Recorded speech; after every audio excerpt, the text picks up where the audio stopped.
Hey there, Alex here at mixinglessons.com. In this video, we're going to have a look at using parametric filters or parametric EQs. So when you load up a plugin, that plugin is usually going to be made up of one or more different types of filter. So here we have a shelving filter, we have a pass filter, and we also have parametric filters.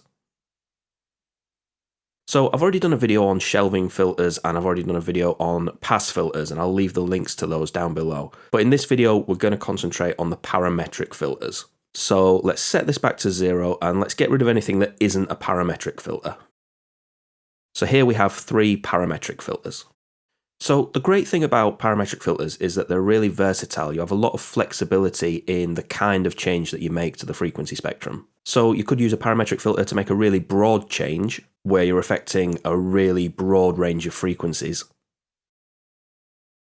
Or you could use a parametric filter to make a really specific change and sort of pinpoint a certain frequency.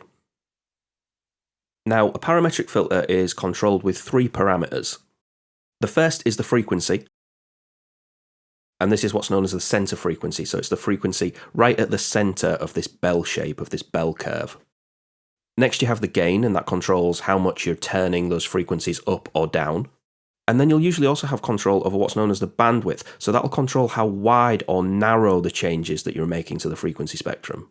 And so having this level of control opens up a lot of different options for how you EQ instruments. So you might want to make quite a broad change to, say, give an acoustic guitar a bit more warmth. Or you might want to make a really specific change to just a very narrow band of frequencies. You might want to notch out a ringing frequency on an acoustic guitar or on a snare drum or something like that. So parametric filters give you a great deal of versatility over the kind of change that you make to the frequency spectrum. Now, a parametric filter that gives you control over all 3 of these parameters is known as fully parametric. Sometimes you'll have filters which will create this bell-shaped cut or boost, but you won't have control over the bandwidth. The bandwidth will be fixed, and you'll only have control over the gain and the center frequency, and these are generally known as semi-parametric. And then sometimes you'll have filters where both the bandwidth and the center frequency are fixed, and all you'll be able to control is the gain, how much you're turning that frequency up or down. So have a look at the EQ plugins in your DAW and see which kind of parametric filters the EQ plugins in your DAW feature.